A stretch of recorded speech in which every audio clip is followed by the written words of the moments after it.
Tout a commencé par une rupture. Non, ce n'est pas ça. Tout a commencé comme un conte de fées.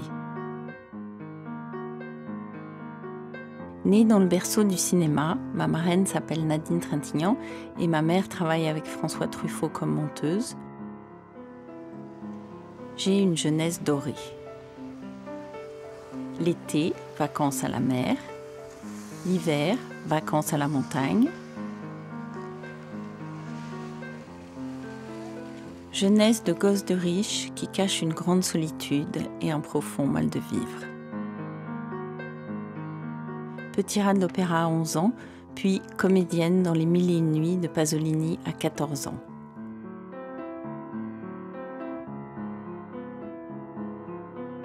Mais finalement non, je ne veux pas être comédienne. Je rêve d'être à la caméra. Caméra woman. Après l'école de cinéma, premier travail sur Le Dernier métro de François Truffaut, puis Vivement dimanche et Old Gringo avec Grégory Peck. Je réalise aussi un court-métrage, La petite graine, avec Jean-François et Robinson Stévenin. 7 sur 4, 7e. Coupe. Mais 20 ans plus tard, c'est la rupture. Il a fallu changer de vie. Seule avec 3 enfants, tout est devenu trop cher et impossible à assumer avec un seul salaire d'intermittent du spectacle. Alors j'ai tourné la page d'une gloire qui n'était pas au rendez-vous, oublié les stars et les paillettes. À 40 ans, j'ai quitté Paris pour aller vivre en Limousin. Les années ont passé, les enfants ont grandi et sont partis. Depuis 3 ans, j'accueille ma filleule tibétaine Rangdol pour qu'elle puisse étudier en France et c'est en faisant 3 boulots différents que je tâche de boucler mes fins de mois. De la psychothérapie, des ateliers cinéma et des documentaires. Aujourd'hui, je vais vous raconter la vie de Sandrine, Benjamin et Mokhtaria, qui font partie de la classe moyenne déclassée par la crise ou les accidents de la vie, ces invisibles que l'on n'entend jamais, des guerriers du quotidien qui, comme moi, comme vous peut-être, ont pour seule arme le courage et l'amour.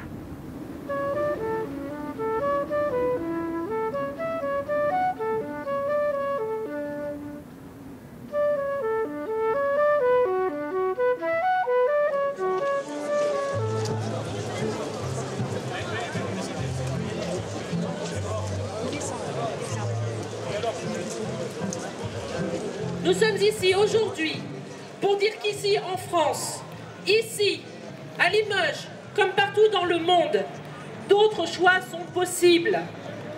Car la lutte des classes n'est pas une invention, c'est un fait. Et pourtant, la réalité en France, c'est des salariés qui travaillent et vivent en dessous du seuil de pauvreté, alors que le budget nécessaire est de 1 424 € pour une personne et de 3 284 € pour un couple avec 2 enfants. Sandrine est postière, détachée à temps complet et responsable de l'union départementale CGT. Son engagement date de ses débuts à la Poste, quand ses camarades CGT l'ont aidé à faire valoir ses droits. C'est les cordonniers les plus mal chaussés. Et c'est vrai que il est arrivé que les camarades me disent tu vas le faire pour toi parce que tu le fais pour les autres. Voilà.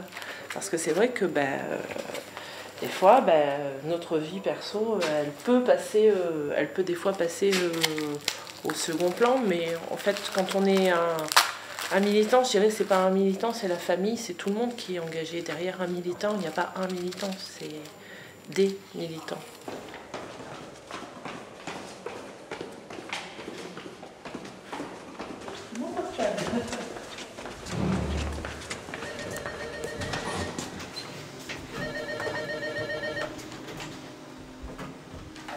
Union départementale CGT, bonjour. Oui. La question se posait de savoir s'il fallait qu'on fasse intervenir Indecosa. Parce que moi j'ai pas. Bon, après moi j'ai pas été grattée dans le règlement bancaire, hein, mais effectivement, tu as droit qu'à 1 mois de découvert. Au-delà, tu as des problèmes, on est d'accord, mais tu as des agios. Bon, alors là c'est pareil, hein, c'est à tiroir, c'est problématique. Hein. D'accord.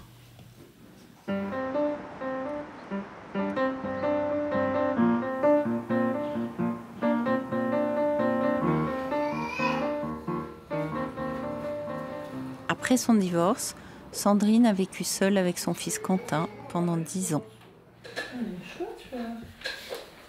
Lequel, lui ou lui? Celui-là, là. Elle s'est mariée et a eu un bébé avec Ashken, un Guinéen sans papier qui a la charge de sa mère et de sa fille restée au pays. Ashken a attendu 18 mois sa carte de séjour avec autorisation de travail et cherche un emploi. Actuellement, c'est un peu difficile. Comme je ne travaillais pas, je n'avais pas les papiers. Donc, ça a été un peu la misère. Donc, on vivait sur un seul salaire. Donc, le salaire de ma femme, donc, il n'est pas assez beaucoup. Donc, mais on se débrouille. Je vis en France. J'ai la chance d'avoir un emploi. Mais j'arrive pas à assumer mon quotidien. On va à SOS bébé. Qu'au moins le bébé manque de rien. Voilà. Mais c'est vrai que même à SOS bébé, j'essaye de prendre le minimum parce qu'il y a aussi des gens qui ont encore plus besoin que moi.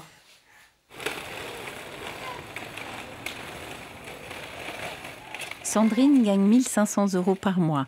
Avec 600 € de crédit à rembourser et des charges élevées, ils auraient besoin pour s'en sortir qu'Ashken trouve du travail.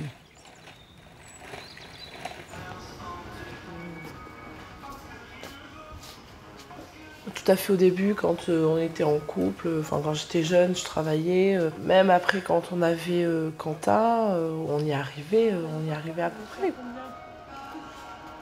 Le problème, vraiment, j'ai divorcé et il y a le fait d'être malade aussi, quand même, parce que les problèmes de boulimie mélangés avec les deux étant liés, les problèmes d'argent, quand je mangeais pas beaucoup, j'avais besoin de dépenser plus ou moins. Alors c'est vrai que du coup je me soigne, hein. Ça fait, j'ai pris la décision il y a longtemps, mais c'est vrai que ça prend longtemps. Ça prend vraiment beaucoup de temps pour pouvoir rentrer dans la... Et on n'est jamais à l'abri, c'est toujours super précaire. Ouais, c'est ce que j'allais demander, tu craques des fois. Ouais, je suis toujours suivie. Pour ce qui est de la boule, manger, j'y arrive à peu près, mais c'est vrai que les sous, je le fais aussi, mais par la force des choses. Et ce qui a fait aussi que ça a été difficile, c'est que je me suis enferrée dans une spirale infernale, en fait. J'ai fait le dossier de surendettement, j'en avais pas parlé à mes parents. Ma maman, très très longtemps, elle a été plus ou moins dans la mouise à côté de moi, à cause de moi, parce qu'effectivement, elle suppléait à mes bêtises, parce que ce que j'estime être des conneries, effectivement, que j'ai pu faire, mais qui m'étaient, de manière pathologique, assez difficile si je voulais pas péter un câble, quoi, vraiment. Il en reste pas à la maison ?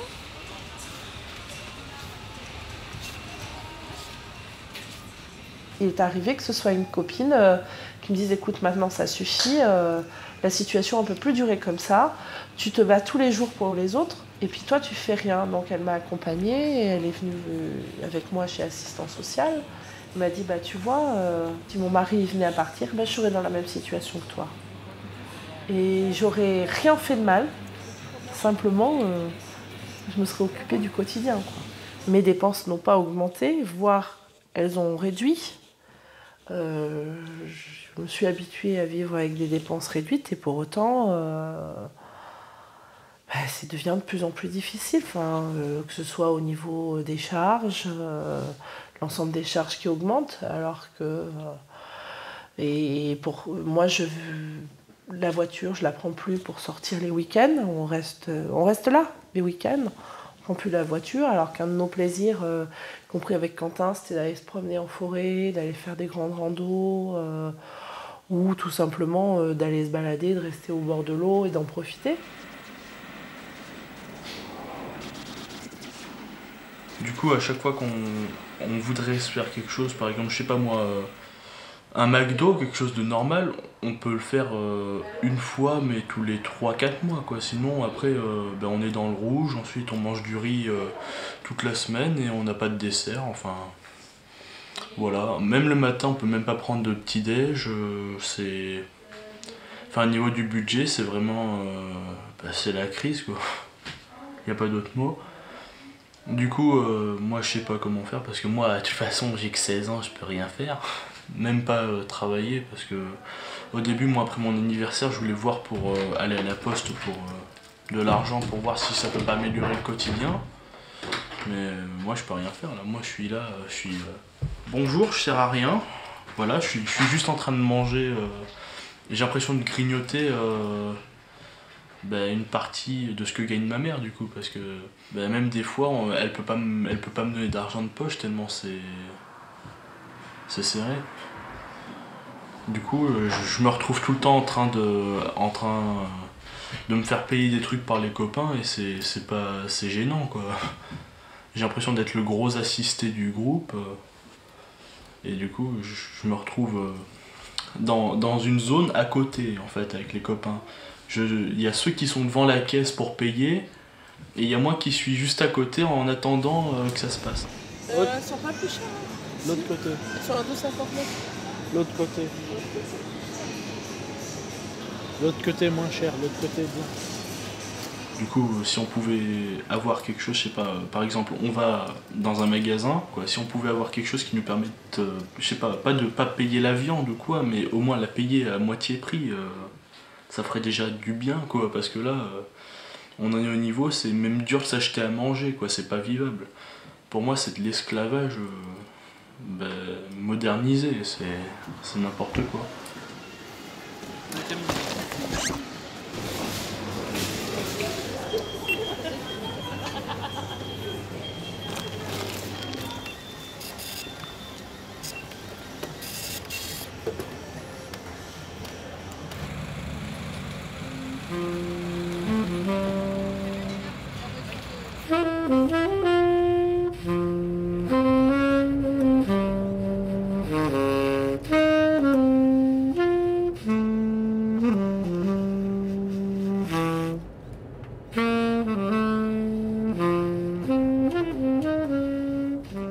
J'ai jamais suivi aucun traitement pour le sida. J'étais très ancré dans ce truc de non mais moi je me bats tout seul avec le sida. De toute façon ça n'existe pas vraiment pour moi.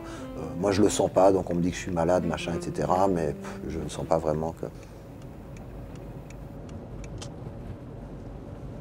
Le médecin qui m'a reçu en fait m'a dit que j'avais maximum 10 ans à vivre, que j'aurais jamais d'enfant et que évidemment je devrais avoir des rapports sexuels protégés quoi qu'il arrive. Voilà. Donc je suis ressorti de ça en me disant elle sait rien de ce qu'elle raconte, elle met tout au pire parce que c'est un nouveau truc, alors ils connaissent rien donc elle met tout en catastrophe. Moi j'aurais des enfants quand même et moi je vivrais vieux quoi qu'il arrive.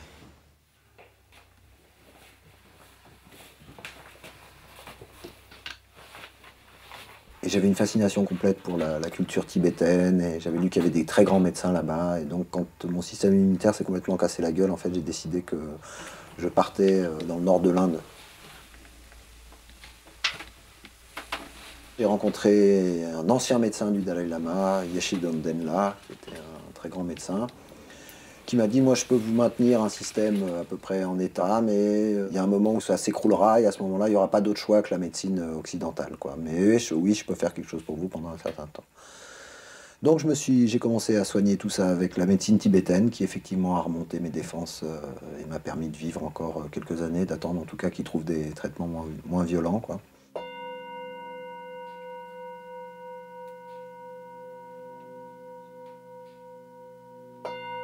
Et puis vers 40 ans, en fait, de nouveau, mon système immunitaire s'est complètement écroulé, quoi. Et là, il n'y avait pas tellement d'autre choix que de prendre... mais c'est bien la trithérapie venait de sortir et tout ça, quoi. Mais je pouvais plus travailler, je n'arrivais plus à me lever le matin, j'étais complètement épuisé, j'étais cramé, quoi.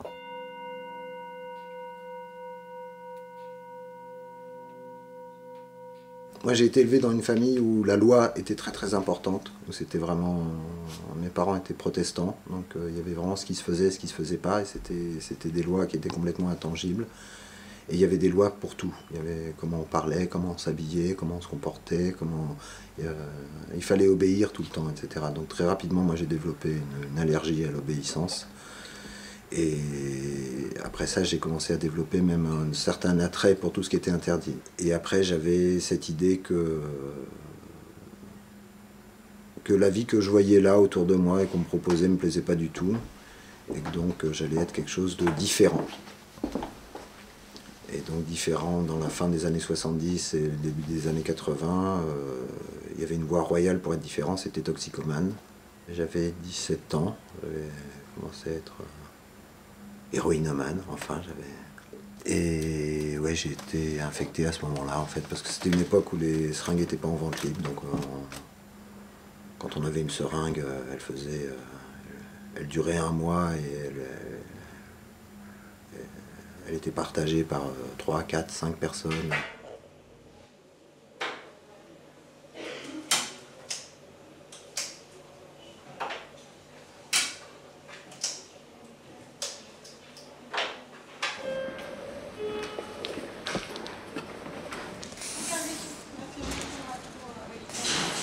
À l'époque, j'étais encore un toxicomane heureux. J'étais content en fait, j'étais là où je voulais être, j'avais essayé toute la liberté que je voulais, j'habitais où je voulais. Je faisais que ce que je voulais, c'est-à-dire principalement rien. Je pouvais me défoncer toute la journée. Donc j'avais pas les réflexions de mon beau-père sur ma coupe de cheveux ou mon look. Ouais, j'avais un sentiment de liberté, j'étais à peu près heureux, quoi. Puis la réalité m'a rattrapé, en fait. À ce moment-là, je me suis mis avec une fille qui travaillait à la rue Saint-Denis, en fait, qui était prostituée. Mais bon, ça me dérangeait pas trop. C'était cool, quoi. Chacun faisait ce qu'il avait à faire pour retrouver des sous, donc elle faisait ça. Et puis un matin, je me suis retrouvé en manque, très en manque, très très malade. Et j'ai dû attendre pendant 2 heures, en fait, et c'est Odile qui est descendu faire 2 passes dans la rue pour trouver de l'argent, pour acheter de la cam et pour revenir, quoi. Et pendant ces 2 heures où j'étais horriblement malade, en fait, il y a un moment où j'ai été prendre une douche dans la salle de bain du pote chez qui je squattais à l'époque. Et en passant devant la glace, en fait, je me suis regardé et j'ai trouvé que j'avais pas bonne mine, quoi. Et l'idée, en fait, que j'étais en train d'attendre qu'il y ait une fille qui vende son cul pour payer ma cam, quoi, ça écornait pas mal le côté voyou romantique et tout ça, quoi. Et je me suis dit, félicitations, t'as pas 20 ans et t'es déjà presque macro, quoi. Et là, ça a été un peu... ça détruisait trop l'image que j'avais de moi-même, en fait, ça m'allait pas. Donc là, j'ai dit, non, mais ça suffit, en fait, je vais arrêter, quoi. Si ça mène là, je vais arrêter. Ouais, c'est la première fois que je suis hospitalisé, mais j'étais venu 2-3 fois avant, quoi. Tu veux prendre l'attention? Mais aussi, la première fois que je suis venu, c'était il y a 15 jours.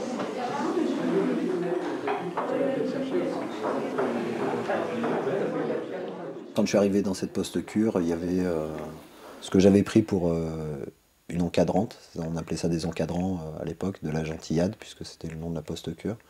Mais en fait, pas du tout, c'était une participante au programme, je sais pas comment on dit, c'était une tox, quoi. Et donc, voilà, donc il y avait cette jeune fille à la voix au perché, qui arrivait complètement d'un autre milieu, c'était assez étonnant, elle avait l'air assez bourge, elle habitait dans le 16e arrondissement, où elle avait vécu, où elle était née dans le 16e, enfin c'était un monde complètement étrange pour moi. Et en plus, elle travaillait dans le cinéma. Donc assez rapidement, on s'est mis ensemble. J'étais le seul qui avait une vingtaine d'années, voilà, et encore des dents, et qui n'arrivait pas de 6 ans de tôle et de... Cette femme avait un enfant avec un chef machiniste qu'elle avait rencontré dans le cinéma. Et ce monsieur qui voyait bien quel genre de vie on avait, qui était assez dissolu, et qui se disait aussi qu'il aurait préféré que sa fille vive dans un environnement un peu plus... Donc s'inquiétait beaucoup du fait que je travaille pas, que je gagne pas d'argent. Hein, et donc très très généreusement, il a dit bon je vais en faire un machiniste. Donc voilà comment j'ai commencé à travailler dans le cinéma. Et puis bon an mal an, j'ai travaillé quand même 20 ans dans le cinéma.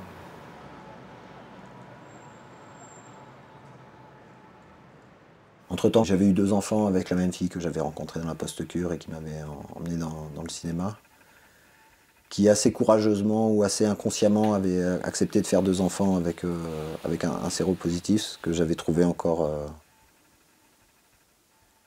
complètement d'une générosité, enfin, à laquelle moi j'étais pas du tout habitué, quoi, et ça...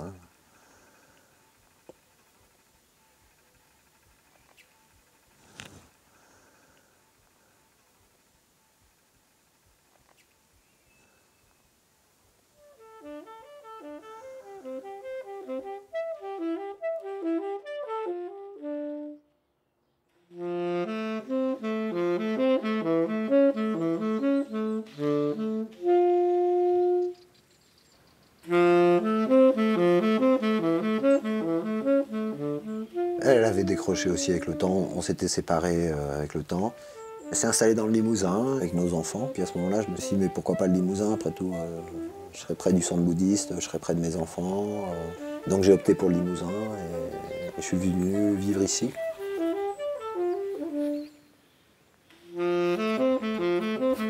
J'ai revendu tout le matériel de cinéma que j'avais accumulé en 20 ans de cinéma, donc ça me faisait une petite rente. Et puis après, quand la rente a été finie, j'ai demandé le RSA. Puis après, quand le RSA était fini, je me suis dit, mais qu'est-ce que je peux faire, quoi? Donc j'ai demandé l'AH, l'allocation adulte handicapé. L'AH, c'est pas énorme, mais ce qui est bien dans le Limousin, c'est que le Limousin, c'est une région qui est pas trop chère, donc les loyers sont pas trop chers. Donc en fait, je pense que c'est un des seuls endroits de France où je peux vivre à peu près décemment, quoi, avec ça d'argent, quoi. Mais c'est vrai que de passer de 3 ou 4 000 € par mois à 1 000 € tassés avec l'allocation logement comprise dedans, bon, c'est une autre vie, quoi.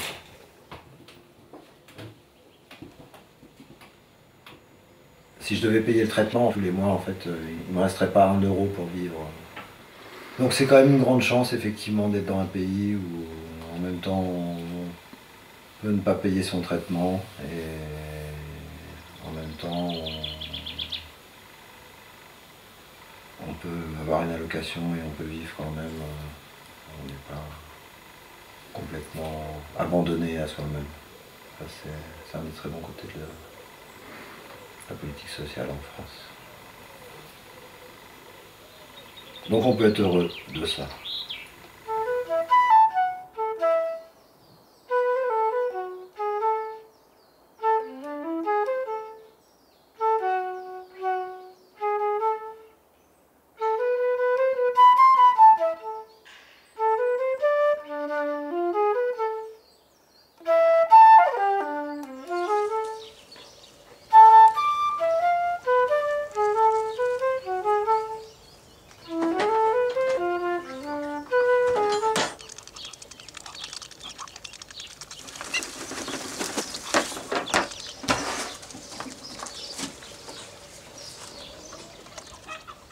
Ça fait 3 ans que je suis à temps plein sur la ferme, mais en tant que bénévole, parce que moi je suis demandeur d'emploi.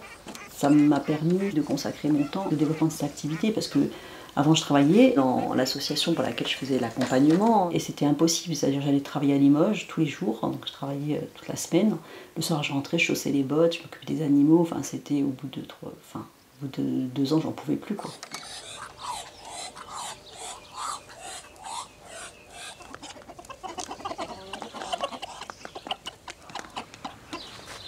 Mon niveau de vie, c'est tout bête, hein. Il a changé quand je me suis retrouvée à vivre seule.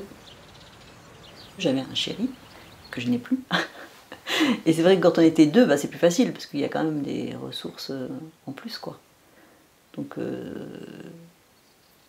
ça c'est ça, et puis quand je travaillais comme salarié, j'ai gagné quand même mieux ma vie. J'ai gagné... par rapport au chômage, j'avais 400 € de plus, quoi. C'est énorme, 400 € de plus, hein. Donc voilà, donc le fait d'être au chômage, ça réduit le niveau de vie, et puis le fait de se retrouver seul, ça réduit aussi le niveau de vie, c'est clair. C'est beaucoup plus facile quand on est à deux.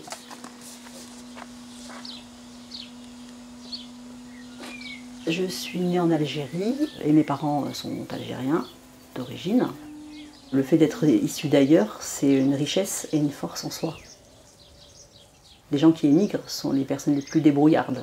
Donc j'ai vraiment le sentiment que le fait que mes parents soient partis, qu'ils aient vécu des difficultés, ça m'a renforcé moi aussi dans mon parcours de vie. Je pense que ça me donne envie de réussir, que ça me donne envie de progresser. Quand j'étais en région parisienne, j'ai toujours travaillé soit dans le social, l'éducatif, et beaucoup pour des associations.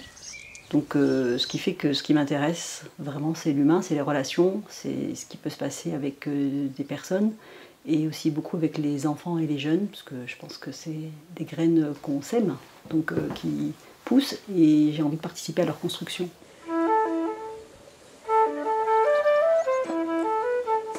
Non, tu viens pas.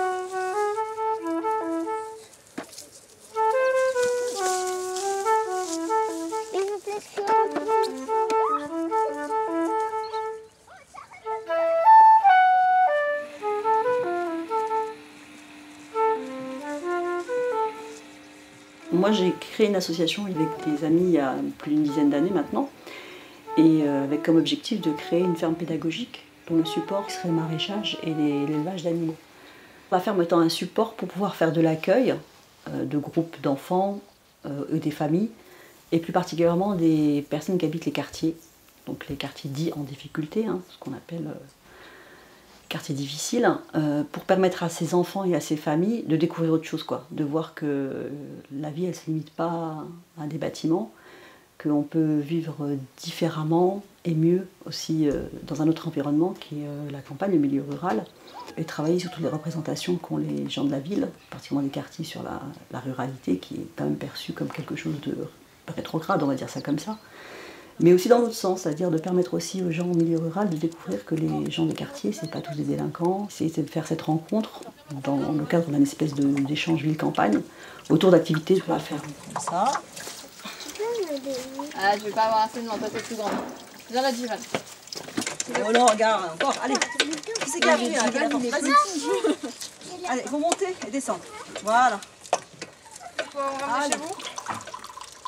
Parce que si vous bougez tout maintenant, on aura plus après. Ça fait 3 ans que je bénéficie de l'allocation chômage. Pour moi, qui était la seule façon, parce que vous voyez pas, on ne finance pas des personnes pour un projet, donc c'était la seule façon pour moi de pouvoir mettre en place cette activité. Et mon objectif, c'est de pouvoir multiplier ces accueils, que ce soit sur du camping à la ferme, que ce soit sur des journées à thème, et pouvoir créer mon poste en fait. Mon poste d'animation, coordination de cette structure. Soit par le développement de l'accueil, soit je ferai des marchés en plus pour vendre des légumes. Enfin, je trouverai une solution. Pour moi, c'est important d'être indépendante financièrement. C'est-à-dire que quand je dis indépendante, j'ai pas du tout envie de démarger aux minima sociaux, quoi. Mais pas du tout envie. Je pense qu'il y a des gens qui en ont plus besoin que moi parce qu'ils n'ont pas d'autres possibilités. Je pense que c'est bien que ça existe pour des gens qui sont vraiment en grande difficulté professionnelle ou des choses comme ça. Moi, je me dis, je me débrouillerai. Enfin, je trouverai une solution. Tiens avec tes deux mains, avec tes deux mains. Tu tiens fort comme ça. Hein.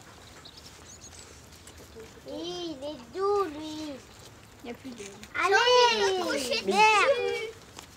Non, mais non, l'embête pas, l'embête pas. Point .fr.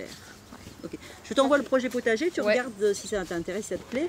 Mais en fait, en gros, c'est de faire toute l'année, donc de la plantation en fait, jusqu'à la récolte et la transformation. Et donc de voir si ça t'intéresse, mais avec aussi le projet qu'on n'a pas vraiment mis en place cette année, c'est de faire des réalisations là-bas. Les animations que l'on propose, on ne peut pas les vendre en tant que prestation à un coût élevé. C'est de l'ordre plutôt du symbolique, mais quand même il faut qu'on rentre des sous pour pouvoir le faire. Donc du coup, je monte aussi les dossiers de demande de financement et je tape à toutes les portes pour essayer de financer ces projets. Le projet potager par exemple ne coûte rien au centre social, parce que j'ai trouvé dans un cadre d'un appel à projet sur bien s'alimenter, un petit financement pour pouvoir mettre en place cette animation. L'aide animateur ? Bon. Écoute, Jivan, on y va. Écoute de rien. Allez, toi tu vas sur le camion, t'as d'autres choses à... Il y a d'autres endroits plus sympathiques. Allez. Ouais,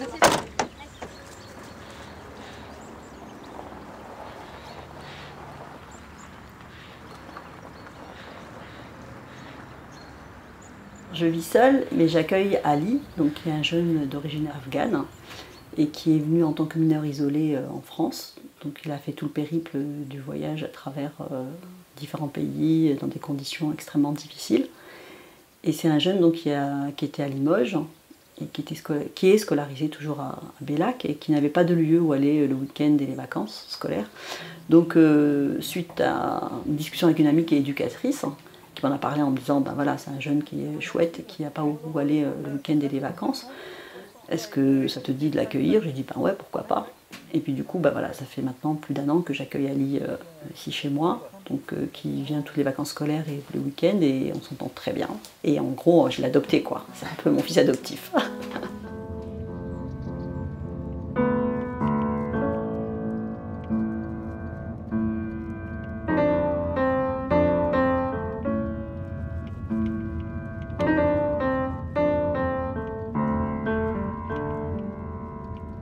C'est l'été, je vais voir Sandrine, Quentin et Alexandre aux environs de Limoges, dans une maison que leur a prêtée une amie pour les vacances.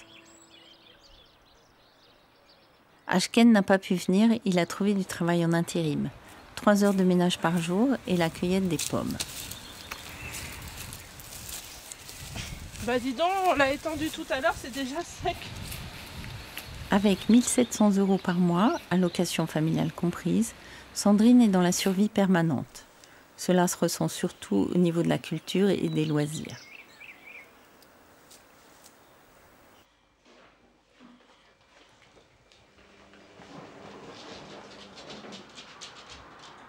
L'autre jour, justement, quand on militait, je disais qu'effectivement, les salaires, c'était important. Que si on avait des meilleurs salaires, on pourrait avoir un meilleur pouvoir d'achat. Et moi, j'ai été particulièrement choquée par la réponse d'une camarade lorsque j'ai dit moi, j'aimerais pouvoir accéder à plus de culture. Elle m'a dit, mais c'est effectivement, je suis d'accord avec elle, c'est un bien public. Mais force est de constater que autant je peux aller à la médiathèque avec les CD, les DVD, les livres, tout ça qui sont accessibles librement. Il y a des spectacles qui sont gratuits, mais c'est pas le cas pour tout, quoi. Et à un moment donné, moi je me disais, je fume pas, mais je m'achète un CD par mois. Je peux même plus, quoi. C'est des frustrations qui sont, voilà. Alors je lui dis, t'es gentil, mais moi la culture, j'y ai plus accès comme toi tu peux y avoir accès. Moi, aller faire des concerts, c'est un de mes plaisirs. Je peux pas. Je peux pas, voilà. Quentin, c'est pareil, il peut pas faire tous les concerts qu'il veut. Voilà, c'est... Alors, on peut vivre sans, hein. Je comprends très bien. Je comprends très bien qu'il y a des millions de gens qui le font, mais n'empêche que, voilà, je me retrouve à être devant la télé, c'est quelque chose qui me satisfait absolument pas, parce que ça m'enferme, je vois ça abrutit, j'ai moins de lien social, et ça me rend pas plus heureuse, au contraire. Voilà.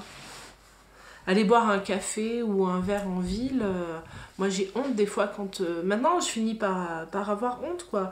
Les copains, entre midi et 2, quand ils vont manger au restaurant, moi il y a des fois je le fais, mais je peux pas normalement me le permettre. Je peux pas, mais ça veut dire que je suis sans arrêt en train de dire non. Tout le temps, il faut être dans la posture où on répond par la négative et où on s'isole en définitive. Donc c'est pas comme ça que ça se passe, parce qu'il y a la solidarité, il y a la fraternité, mais c'est extrêmement gênant, frustrant, et moi j'aurais voulu pouvoir fêter un petit peu plus, que ce soit mon mariage ou la naissance de mon fils, et je l'ai pas fait comme j'aurais voulu le faire, quoi. Ne serait-ce qu'envoyer des faire-part, voilà, j'ai pas pu. Enfin, c'est une somme de petites choses qui font qu'en définitive, on finit par être perpétuellement frustré, quoi. Effectivement, comme on m'a dit à la Banque de France, ou à la banque, je ne suis pas obligée d'avoir un chien et 2 chats, au départ, quand je me suis engagée, je n'avais pas ces problèmes financiers-là, et que quand on prend un engagement vis-à-vis des animaux aussi, voilà. C'est la même chose, mais la réponse qui m'a été faite, c'est vous avez qu'à... ça, c'est pas... vous avez qu'à vous en débrouiller, à faire autre chose, mais par exemple, quand il y a le vétérinaire à avoir, moi j'ai cru que... la chienne, on allait la perdre, quoi. Ma soeur m'a prêté les sous, je suis toujours pas remboursée pour le vétérinaire. Mais voilà, c'est à chaque fois un problème, quoi. Dès qu'il y a la moindre anicroche, que ce soit la voiture, le frigo qui est tombé en panne, qu'il a fallu en racheter un autre, que je ne sais pas comment on a fait, on a trouvé un vieux pour 40 € qui fonctionne pour l'instant. Frigidaire, congélateur. Voilà, c'est tout comme ça. Chouchou.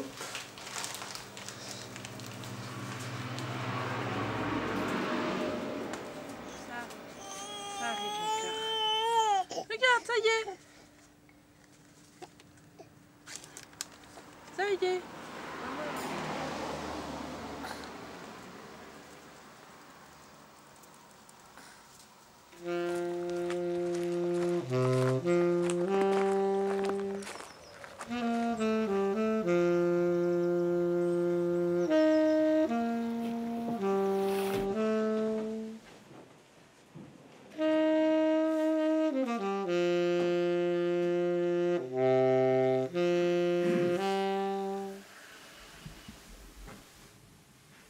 matin, j'ai envie de parler de société éveillée. Une société éveillée est une association éveillée et amicale avec autrui. Éveillée et amicale avec autrui.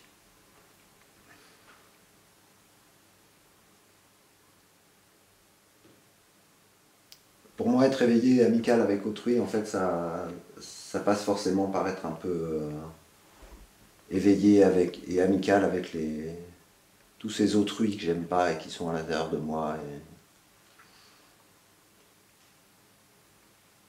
J'ai envie qu'on se demande un peu tous, en fait, à quel point nous-mêmes on travaille avec nous-mêmes. Quand il y a quelque chose qu'on n'aime pas dans la vie, jusqu'à quel point on n'est pas un peu fasciste ou un peu terroriste avec nous-mêmes et avec toutes ces choses qu'on n'aime pas, les choses qu'on n'aime pas.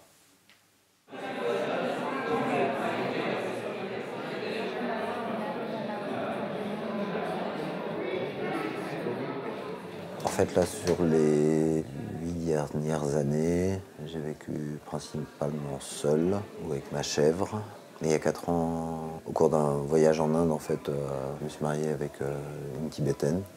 Ça a mis beaucoup de temps, en fait, avant que notre mariage, qui était un mariage local, en fait, ait pu être reconnu par les autorités françaises.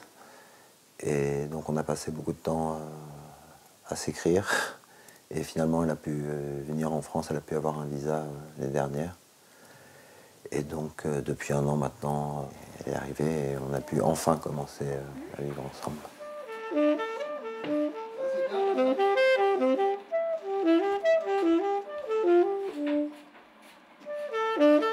Balsam est très timide. C'est drôle, je réalise que Sandrine, Benjamin, Mokhtaria et moi-même, nous vivons tous avec des gens venus d'ailleurs.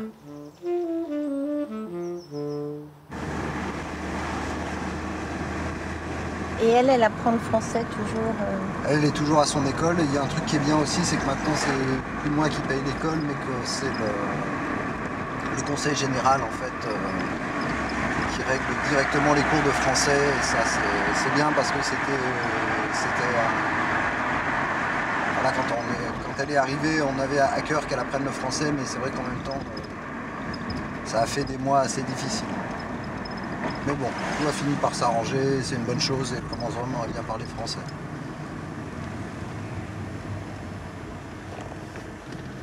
Et elle a même le droit de travailler. Et elle a même le droit de travailler.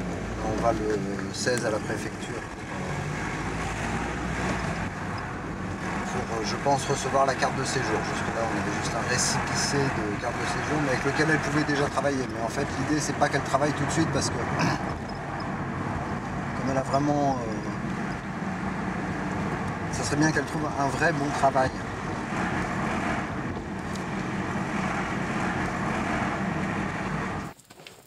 Ça va ? Oui, oui. Bon. Allez, Kadji. Allez, t'es ça. Le fil de nos vies fragilisées tient grâce à l'entraide. Benjamin vient aider Jean-Jacques, un ami très malade, qui est toujours là pour lui en cas de coup dur. Je ne peux pas faire grand-chose pour moi. Le médecin ? Hein ? Ouais. C'est le médecin. Oui.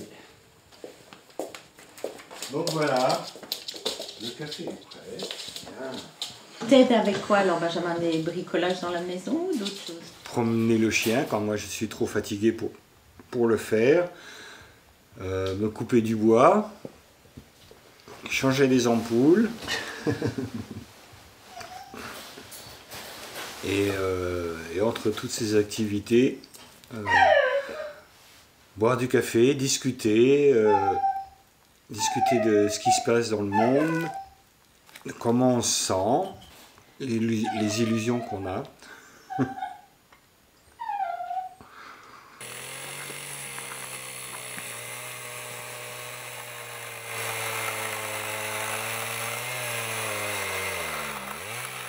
La campagne, ça apprend aussi à quel point c'est important la solidarité, quoi. À la ville, on passe son temps à qu'est-ce qu'il y a pour moi, tu vois, comment j'ai ça. À la campagne, c'est tiens, machin, il rentre de l'hôpital, là, il doit être un peu crevé, tiens, je vais passer le voir, lui dire bonjour. Parce que machin, c'est le même machin qui m'a prêté des sous pour acheter mon poêle à bois ici. On a besoin les uns des autres, quoi. Là, il y a du bois qui est arrivé dans mon jardin. Bon, c'est pas que j'ai acheté 50 mètres cubes de bois, quoi. C'est qu'on s'est mis à plusieurs pour acheter 50 mètres cubes de bois parce que du coup, il est beaucoup moins cher, quoi. Et puis, on va le tronçonner ensemble. Et puis, on va... Voilà, donc oui, j'ai réappris à compter sur les autres, ou à aider les autres, à m'occuper moins de moi, quoi. Moi. C'est fatigant, je me suis rendu compte à quel point j'ai épuisé ma vie à m'occuper de moi. Et à quel point, justement, moi, je vis beaucoup mieux, en fait, moi je m'occupe de moi, quoi.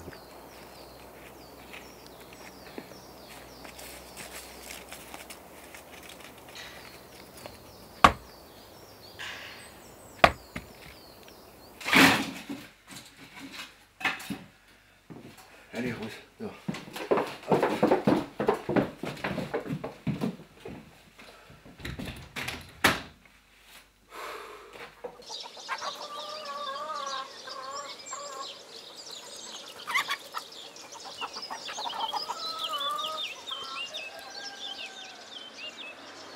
Je touche 1100 € d'indemnité chômage, donc j'ai 520 € en gros de remboursement. Plus la chaudière, je n'ai pas fini de payer, donc en gros, ça fait 600 € qui partent pour le crédit. Et donc il me reste 500 € de reste à vivre sur lequel il faut payer l'assurance de la voiture, l'assurance de la maison, les impôts fonciers, les impôts locaux, tous les charges fixes en fait, que tu peux pas, voilà, le gasoil, que tu, voilà, es obligé de sortir, quoi. C'est même pas une question de dire je vais acheter moins cher ou je vais chez un discounter pour manger moins cher. C'est des postes fixes que tu peux pas réduire. Tu vois là, je viens de recevoir les impôts fonciers. Les impôts fonciers, j'en ai pour 500 € d'impôts fonciers. Et je vais recevoir les impôts locaux qui vont être de l'ordre de 400 €. Donc il va falloir que je sorte presque 1000 € là en l'espace de un mois et demi. Et comment tu fais ? Je jongle. Je jongle. Et puis, moi, j'ai toujours été un écureuil, donc j'ai toujours un peu de sous de côté. Donc, je vais ponctionner sur les sous que j'ai de côté pour pouvoir payer ça.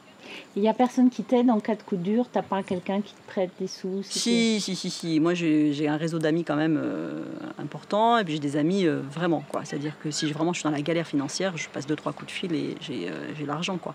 Mais bon, après, c'est des emprunts, donc il faut rembourser. Donc, j'aime pas me mettre dans cette situation-là.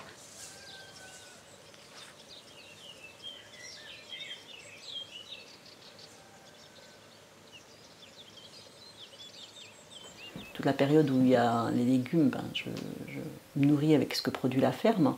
Et puis je ne suis pas une grande consommatrice, c'est-à-dire que moi je suis une consommatrice simple, donc pas beaucoup de viande, parce que c'est pas bon pour la santé. Je suis pas une voilà.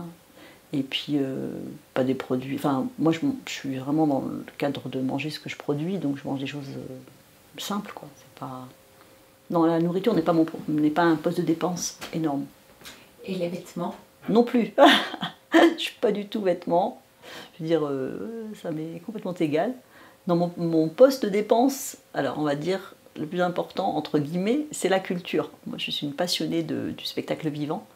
J'adore ça. Donc, c'est un poste de dépense important pour moi, dans le sens où j'ai un abonnement au Centre culturel de Limoges. Je suis une fan de danse hip-hop, donc il y a un festival en région parisienne, je monte chaque année voir 2 ou 3 spectacles. Voilà, donc je suis quelqu'un qui, entre guillemets, sort beaucoup. J'aime le spectacle vivant, la danse, le théâtre, la musique. Donc c'est un poste de dépense important. Mais bon, je préfère mettre mes sous là que dans les vêtements, clairement.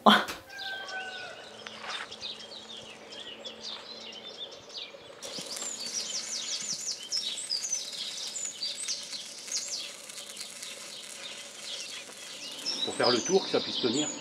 Parce que c'était décollé cette ferraille-là, tu vois, j'avais la sensation que ça n'avait pas pris, donc j'ai mis beaucoup d'intensité, donc ça creuse. La soudure, c'est hyper important. Ah oui. Dans le monde agricole, tous les outils que tu manipules tout le temps, tu te dépannes vraiment. Quand tu soudes, tu te dépannes. Non, puis il y avait un copain qui était là, parce qu'on a fait une réunion de préparation avec le gars de l'atelier paysan, et il y a un copain qui est maraîcher qui dit, ouais, lui, il sait déjà un peu souder. Et il dit, quand tu sais souder, eh ben, tu vois différemment le monde, parce qu'il dit, tu vois un bout de fer, tu dis, ah bah je pourrais faire ça avec. Oui, alors pourquoi tu ne sais pas souder? Je suis dans une association qui s'appelle Gazelle, Garage Associatif et Solidaire en Limousin, où on est en train de créer en fait un garage associatif. Moi j'aime la mécanique, j'adore ça, je suis curieuse, j'ai envie d'apprendre, et en même temps je trouve que c'est nécessaire sur le territoire d'avoir un garage associatif, parce qu'il y a beaucoup de gens qui n'ont pas les moyens d'aller dans un garage traditionnel. Et l'objectif de cette association, c'est de rendre les gens autonomes, c'est-à-dire qu'on ne répare pas les voitures pour les gens, mais les gens viennent réparer. Alors du coup, alors, je suis quelqu'un d'extrêmement indépendant et autonome, mais sauf que je ne sais pas tout faire. Hein. Même malgré ma proportion à vouloir tout apprendre, il y a des choses que je ne sais pas faire. Donc l'autre fois, il y avait le gyrobroyeur, donc il y a un outil pour couper l'herbe. Donc il y avait qui était cassé, et donc Michel, un copain, est venu et il l'a soudé. Mais depuis, j'ai fait une formation de soudure de 3 jours. Parce que je me suis dit, c'est pas possible, on peut pas dépendre comme ça, parce que là, j'ai eu la chance qu'il passe et qu'il puisse réparer. Mais c'est vrai, sinon, il fallait emmener l'appareil, enfin voilà, chez le mécanicien, ça nous aurait coûté des sous, et puis surtout ramener, enfin c'est compliqué, quoi. Et donc, du coup, je me dis, c'est pas possible, sur une ferme, il faut savoir souder, quoi, c'est un minimum. Donc, du coup, j'ai fait une formation de 3 jours de soudure. Alors, je suis pas du tout douée. Mais enfin, j'ai vu comment souder, donc maintenant il faut que je pratique, il faut que je m'entraîne.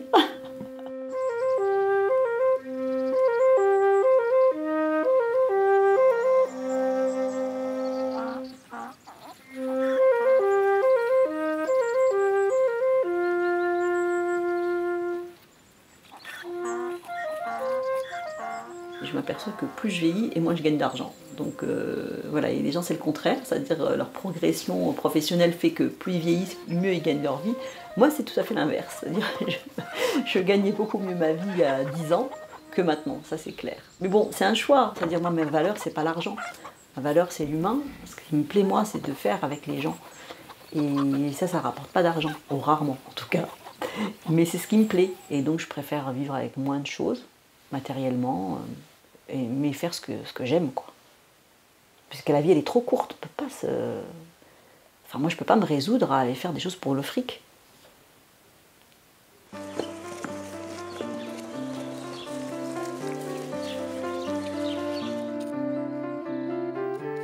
Je me donne 5 ans, en fait, pour que ça tourne bien, qu'il y ait vraiment une activité régulière. Je me suis définie dernièrement, professionnellement, comme plutôt une développeuse, c'est-à-dire qu'une fois que ça tourne, si ça tourne bien, j'aurais peut-être envie de faire autre chose. Donc j'ai déjà des idées de projets. En fait, j'aimerais bien travailler avec les enfants des rues au Mali.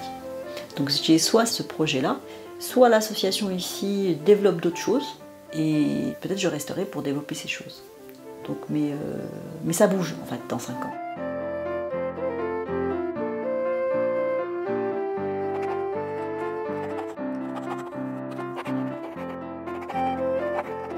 Dans 5 ou 10 ans, j'espère. Je pense que comme Ashken aura travaillé et que c'est quelqu'un qui remplit tous les engagements qu'il peut avoir, eh ben, on aura réussi à récupérer le retard qu'on a, c'est-à-dire payer l'ensemble de tout ce qu'on doit à tout le monde, quoi.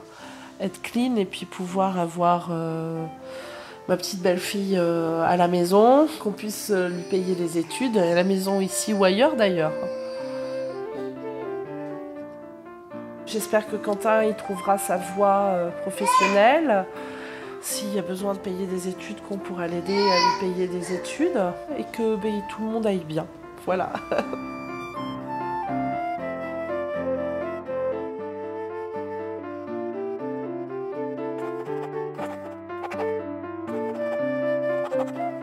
Je vis avec confiance en fait. Je prendrai ce qui viendra. Ça me va. J'ai pas d'idée particulière sur ce qui va advenir. Je suis pas particulièrement, j'ai pas particulièrement peur. Ouais, j'aurais aimé aider un peu plus mes enfants et être capable de laisser un peu plus quand je vais y aller, mais bon, voilà, ce sera pas le cas et j'aurais laissé d'autres choses. C'est pas. Donc l'avenir, non, bah, je me vois vieillir ici, continuer à enseigner au centre bouddhiste et enseigner de plus en plus. Et puis, à profiter gentiment de la vie en attendant la mort.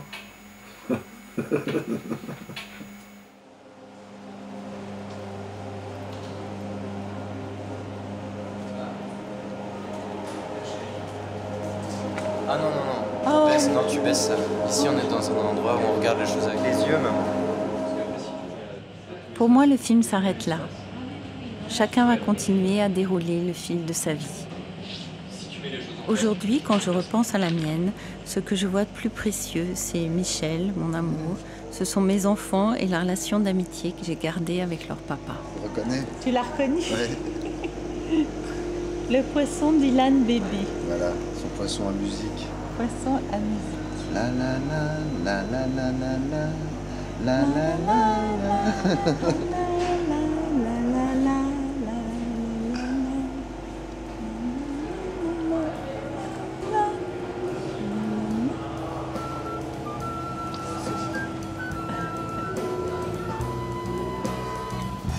Je suis sur le fil du philosophe qui s'en a soif.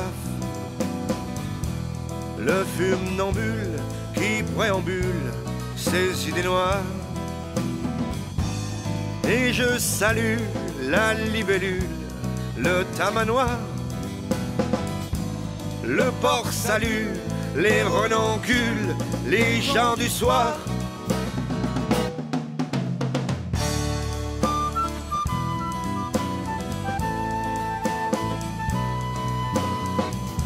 Je suis sur le seuil, sous le linceul de la calune. Le gigolo, Jean Rotello, sans une thune. Et je souris quand il pleuvine sur vos vacances. Et les souris ne s'en chagrinent que par malchance.